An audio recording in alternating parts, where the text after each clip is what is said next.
They might look like simple black rings, but tires are precisely engineered for safety, strength, and performance. Today we're stepping inside a tire factory to see how they're made from raw rubber to the finished product. Part 1. Designing the tire. Before the first piece of rubber is even cut, the design process begins. Engineers use specialized computer software to create a blueprint that determines everything from tread pattern to internal structure. This software is far more than a drawing tool. It simulates real-world driving conditions, testing how the tread will channel water, how the tire will respond to sudden stops, and how it will wear over time. The program produces a three-dimensional color model and calculates the effects of stress and heat on the proposed design. By doing this virtually, manufacturers can catch flaws before a single prototype is built, saving both time and money. Part 2. Preparing the materials. Once the design is finalized, manufacturing begins. A modern tire is a blend of 10 to 15 different components, including natural rubber from rubber tires, synthetic rubber made from petroleum-based chemicals, reinforcing agents, and pigments such as carbon black. Carbon black not only gives tires their dark color, it strengthens the rubber and protects it from sunlight and heat. The raw materials arrive at the factory in large quantities, often delivered by rail car. They are stored in silos or containers until needed. When production begins, a computerized system measures out precise batches of rubber and chemicals. Even the smallest variation could affect performance, so accuracy is critical. Part 3. Mixing the rubber. The mixing process takes place inside a Banbury mixer, a massive heated chamber with two heavy interlocking rotors. These rotors turn in opposite directions, pulling in the rubber and additives while kneading them together. The action is similar to mixing dough for bread, but on a much larger scale and with far greater force. Heat from the rotors softens the rubber, making it pliable. Different recipes are created for different parts of the tire, so several mixing batches run throughout the day. The mixed rubber is rolled into large sheets and set aside. Part 4. Reinforcing the tire. Rubber alone is not strong enough to handle the forces a tire experiences. For the main body, rolls of polyester fabric are fed into a calender machine that coats both sides of the fabric with warm rubber, producing a rubberized sheet known as the ply. Into this ply, hundreds of fine cords are embedded. These cords, made from nylon or polyester, help the tire keep its shape and provide channels for venting air during assembly.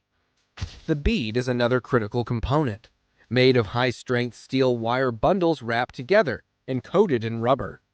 The bead ensures a tight fit against the wheel rim, preventing slipping or air loss. The tread, which makes direct contact with the road, is made from a durable high-grip rubber compound. In most factories, 3 separate rubber streams are extruded and merged into one strip.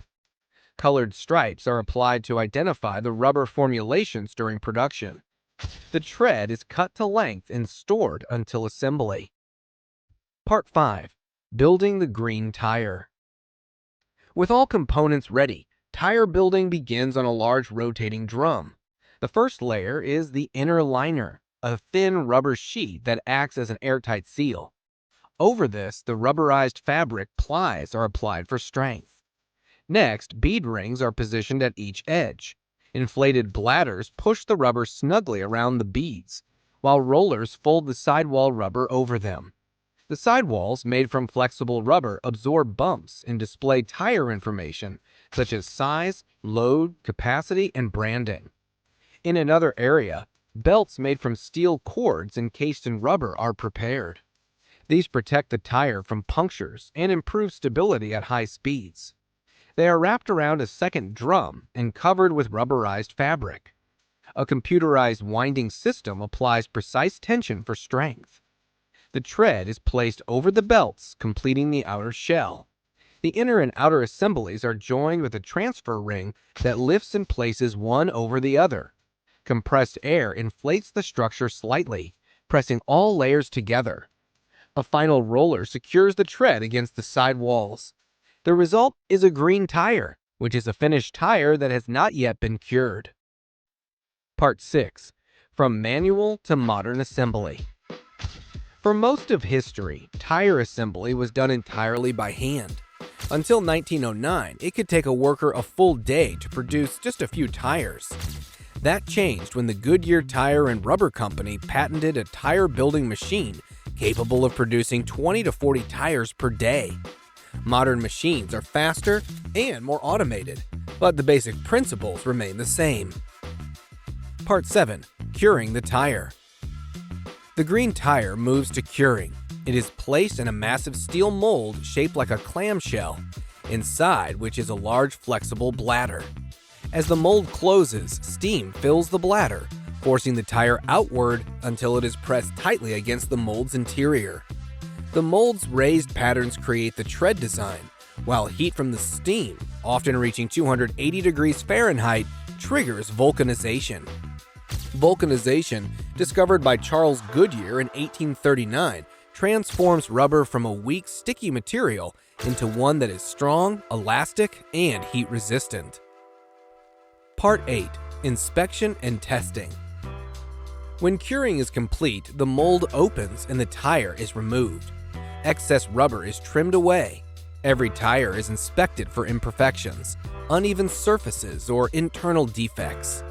For new designs, hundreds of tires are pulled for destructive testing. Some are cut open to check for trapped air pockets. Some are pressed onto sharp studs to measure puncture resistance. And others are mounted on machines that simulate thousands of miles of driving at high speeds. Only tires that pass every standard continue to the next stage. Part 9. Final finishing and shipping. Tires that pass inspection go through final finishing. This may include applying a protective UV coating, stamping branding and size information on the side walls, and adding safety labels. From there, they move to storage or shipping. Depending on the manufacturer, they might go to automakers for installation on new vehicles, to retail stores for consumer sales, or to distribution centers for repair shops and dealerships. Part 10. The end product. When you see a tire on a car, it is easy to overlook the work behind it. Beneath the surface is a complex structure of reinforced layers, precision tread patterns, and materials selected to perform under extreme conditions. From the first digital sketch to the heat of the curing mold, every step is designed to create a product you can trust. The global tire market was valued at over $300 billion in 2022. And with more vehicles on the road each year, that number will only grow. It is a perfect example of how something so familiar can have such a complex story hidden within it.